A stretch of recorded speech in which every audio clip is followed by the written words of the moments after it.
I didn't tell you this one yet, but here it is. We finally have a replacement bed. The bed we left behind was old and we wanted an adjustable one anyway.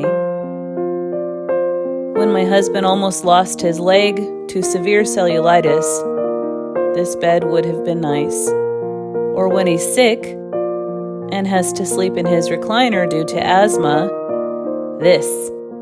Or when I was struggling with postural heart rate issues, dystonic storms, and widespread joint problems, this bed would have been perfect. Well, now we have it. Just because our problems aren't current doesn't mean we cannot get the bed we've been wanting all along.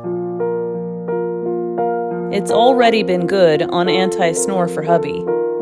And even though I wasn't sure about it, the split king has made it so my husband rolling over or getting up doesn't jostle me awake all the time. So now I'm sleeping through the night, every night.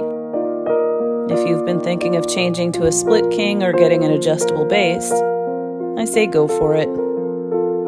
Even if you don't have health issues. One of my favorite things is now to sit in zero gravity mode with the massagers on and do some deep breathing breath holds with high tongue posture. So relaxing to my system. I figured if I'm going to be doing all those house projects, I might as well relax and sleep well at the end of the day too. I'm looking forward to an extended edition Lord of the Rings marathon here. What about their legs? They don't need those.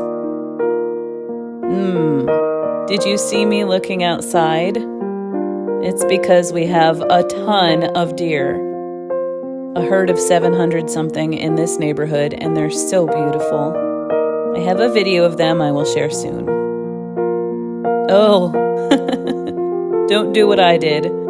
Be sure to line up the side with the holes for the mattress stabilizing bar at the foot of the bed. And be super careful how to carry and stand your frame if you're alone. But overall, great construction.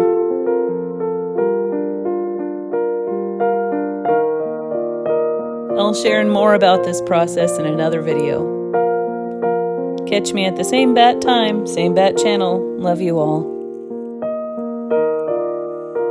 Be good and sleep well.